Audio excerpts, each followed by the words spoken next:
नमस्ते। Hindi tutorial classes में आप सभी का स्वागत है। आज हम लोग कक्षा 8 के लिए निर्धारित पाठ्य पुस्तक में संकलित राखी की महिमा शीर्षक पाठ के अंत में दिए गए प्रश्नों को बनाने का प्रयास करेंगे। तो आइए आगे चले और देखें इस पाठ के अंत में दिए गए प्रश्नावली में किन किन प्रश्नों को शामिल किया गया है और उन प्रश्नों के संभावित उत्तर क्या होंगे। इसके पहले प्रश्न को देखें तो पहले प्रश्न में पूछा जा रहा है, रानी कर्मवती क्या समाचार सुनने के लिए बेचैन थी। सवाल एक बार फिर समझें कि रानी कर्मवती क्या समाचार सुनने के लिए बेचैन थी। तो इसके जवाब में लिखेंगे, रानी कर्मवती अपने पति महाराज के विजय का समाचार सुनने के लिए बेचैन थी। क्लियर। अगला सवाल है, सेनापति की बात सुनकर रानी कर्मवती ने क्या कहा। तो इसके जवाब में आप लिखेंगे, सेनापति की बात सुनकर रानी सेनापति से बोली कि सेनापति भंडारी से कहकर चंदन की लकड़ी से चिता सजाने की व्यवस्था करे ताकि शत्रु की सेना नगर में प्रवेश करने से पहले राजपूत स्त्रियां अपने सतीत्व की रक्षा के लिए जौहर कर सके। सवाल एक बार फिर समझें, सेनापति की बात सुनकर रानी कर्मावती ने क्या कहा। तो इसके जवाब में लिखेंगे, सेनापति की बात सुनकर रानी ने सेनापति से बोली कि सेनापति भंडारी से कहकर चंदन की लकड़ी से चिता सजाने की व्यवस्था करे ताकि शत्रु की सेना के नगर में प्रवेश करने से पहले राजपूत स्त्रियां अपने सतीत्व की रक्षा के लिए जौहर कर सके। क्लियर।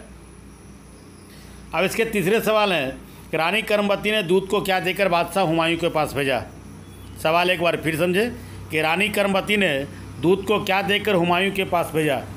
तो इसके जवाब में लिखेंगे कि रानी कर्मवती ने दूध को राखी और बहादुर शाह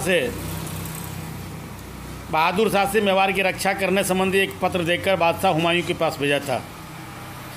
जवाब एक बार फिर समझें कि रानी कर्मवती ने दूध को राखी और बहादुर शाह से मेवाड़ की रक्षा करने संबंधी एक पत्र देकर बादशाह हुमायूं के पास भेजा था।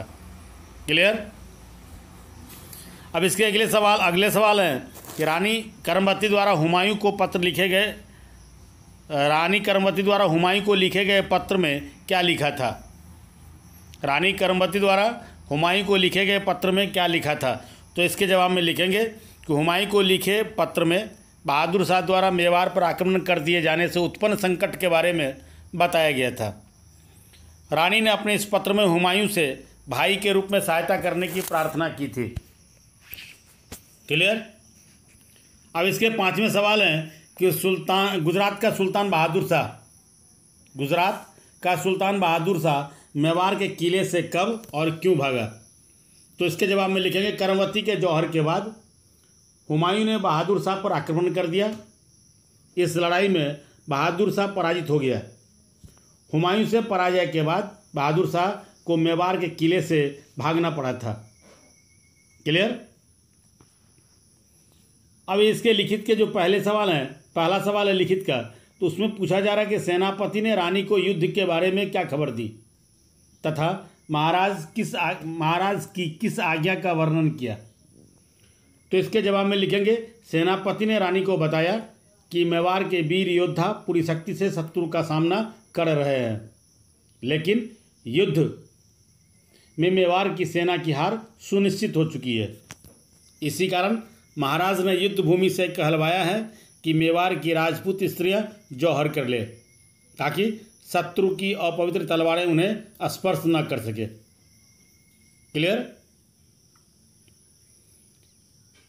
इसके अगले सवाल को देखें तो उसमें पूछा जा रहा है, रानी कर्मवती का पत्र पढ़ने के बाद हुमायूं ने प्रसन्न होकर क्या निर्णय लिया। तो इसके जवाब में लिखेंगे, रानी कर्मवती ने अपने उस पत्र में हुमायूं को भाई कहकर संबोधित की थी। रानी कर्मवती ने उसे भाई कहा है, यह जानकर हुमायूं काफ़ी खुश होता है। इसी कारण हुमायूं ने संकट के समय बहन कर्मवती की सहायता करने सैनिकों के साथ मेवाड़ जाने का निर्णय लिया। क्लियर।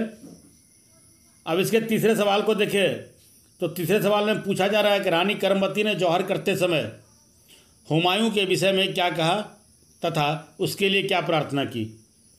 तो इसके जवाब में लिखेंगे, रानी ने जौहर करते समय बोली, अब हुमायूं आए या न आए उससे अब उसे क्या। अंत में रानी ने ईश्वर से यही प्रार्थना की कि उसका भाई हमेशा सुखी रहे। क्लियर। अगला सवाल है कि जौहर क्या है, जौहर क्यों किया जाता था। तो इसके जवाब में लिखेंगे पति की मृत्यु के बाद अपने सतीत्व की रक्षा हेतु स्त्रियों का अग्निकुंड में स्वयं को समाप्त कर लेना ही जौहर है।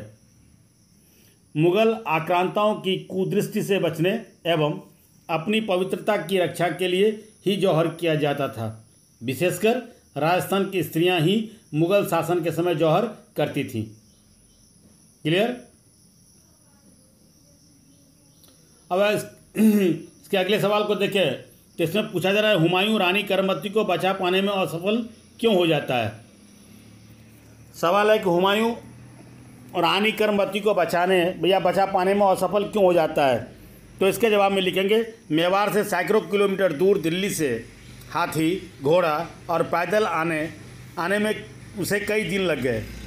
पहले के समय आज की तरह आने जाने का कोई साधन नहीं था, अतः आने में उसे विलम्ब हो गया। इन्हीं विलम्ब के कारण हुमायूं रानी करमवती को बचाने में असफल हो गया। क्लियर। अब यहाँ कुछ पंक्तियाँ दी गई हैं, उन पंक्तियों के भावार्थ लिखने हैं, मतलब उसके आशय स्पष्ट करने हैं। तो जो पहली पंक्ति है उसमें कहा गया है कि नहीं वज़ीर आज़म, इस्लाम हमें नहीं सिखाता कि एक इंसान दूसरे इंसान को भूल जाए, मुसीबत में उसकी मदद ना करे। पंक्ति है कि नहीं वज़ीर आज़म, इस्लाम हमें नहीं सिखाता कि एक इंसान दूसरे इंसान को भूल जाए, मुसीबत में उसकी मदद ना करे। तो इसके जवाब में लिखेंगे कि इस पंक्ति का आशय है कि कोई भी धर्म किसी को अच्छे काम करने से नहीं रोकती। परोपकार, सुरक्षा और मदद के जैसे अच्छे कामों के लिए धर्म और जाति को आधार बनाना अनुचित है। बस आदमी को एक दूसरे इंसान की सहायता करनी चाहिए। क्लियर। अगली जो पंक्ति है उसमें कहा जा रहा है कि धैर्य रखिए जहाँ पना, बीता हुआ वक्त कभी लौट कर नहीं आता। हाँ, इतना जरूर है, भाई बहन का यह पाक रिश्ता हिंदुस्तान सदैव याद रखेगा। पंक्ति फिर एक बार समझे कि धैर्य रखिए जहाँ पना, बीता हुआ वक्त कभी लौट कर नहीं आता। हाँ, इतना जरूर है, भाई बहन का यह पाक रिश्ता हिंदुस्तान सदैव याद रखेगा। इस पंक्ति का आशय है कि बीते हुए समय पर कभी नहीं पछताना चाहिए, कारण भूत में घटित घटनाओं में कोई चाहकर भी कोई सुधार नहीं कर सकता है। दूसरा, जाति धर्म से ऊपर उठकर निस्वार्थ भाव से किए गए कार्यों का यश युगों युगों तक बना रहता है। क्लियर। तो ये थे कक्षा 8 के लिए निर्धारित पाठ्यपुस्तक में संकलित राखी की महिमा शीर्षक पाठ के अंत में दिए गए प्रश्नावली में सम्मिलित किए गए कुछ प्रश्न और उन प्रश्नों के संभावित उत्तर। आशा है ये वीडियो आपको पसंद आया होगा। वीडियो पसंद आया हो तो इसे लाइक करें, इसे अपने मित्रों तक शेयर करें, और अगर अभी तक आपने चैनल को सब्सक्राइब नहीं किया तो चैनल को सब्सक्राइब करें, बेल आइकन जरूर दबाएं ताकि समय से नए वीडियो का नोटिफिकेशन सबसे पहले आपको मिले। आप देखते रहिए हिंदी ट्यूटोरियल क्लासेस। धन्यवाद।